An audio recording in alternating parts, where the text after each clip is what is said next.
Proverbe, chapitre 21. Le cœur du roi est un courant d'eau dans la main de l'Éternel. Il l'incline partout où il veut. Toutes les voies de l'homme sont droites à ses yeux, mais celui qui pèse les cœurs, c'est l'Éternel.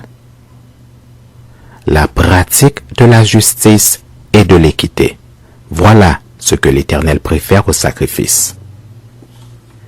Des regards hautains et un cœur qui s'enfle, cette lampe des méchants, ce n'est que péché. Les projets de l'homme diligent ne mènent qu'à l'abondance, mais celui qui agit avec précipitation n'arrive qu'à la disette. Des trésors acquis par une langue mensongère sont une vanité fugitive et l'avant-coureur de la mort. La violence des méchants les emporte parce qu'ils refusent de faire ce qui est juste. Le coupable suit des voies détournées, mais l'innocent agit avec droiture. Mieux vaut habiter à l'angle d'un toit que de partager la demeure d'une femme querelleuse. L'âme du méchant désire le mal, son ami ne trouve pas grâce à ses yeux. Quand on châtie le moqueur, le sot devient sage, et quand on instruit le sage, il accueille la science. Le juste considère la maison du méchant, l'Éternel précipite les méchants dans le malheur. Celui qui ferme son oreille au cri du pauvre criera lui-même et n'aura point de réponse. Un don fait en secret apaise la colère, et un présent fait en cachette calme une fureur violente. C'est une joie pour le juste de pratiquer la justice, mais la ruine est pour ceux qui font le mal.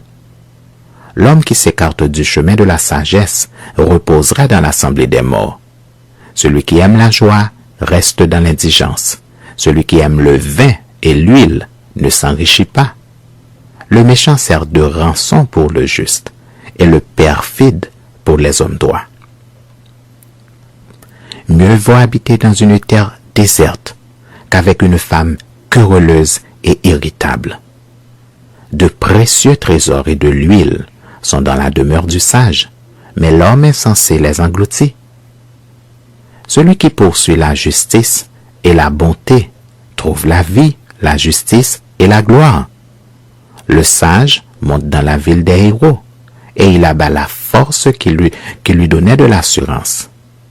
Celui qui veille sur sa bouche et sur sa langue préserve son âme des angoisses. L'orgueilleux, le hautain, s'appelle un moqueur. Il agit avec la fureur de l'arrogance. Les désirs du paresseux le tuent parce que ses mains refusent de travailler.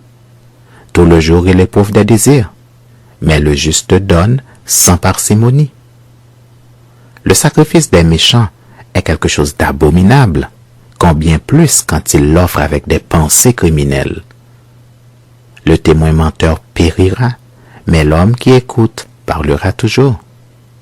Le méchant prend un air effronté, mais l'homme droit affermit sa voix. Il n'y a ni sagesse, ni intelligence, ni conseil en face de l'Éternel. Le cheval est équipé pour le jour de la bataille, mais la délivrance appartient à l'Éternel.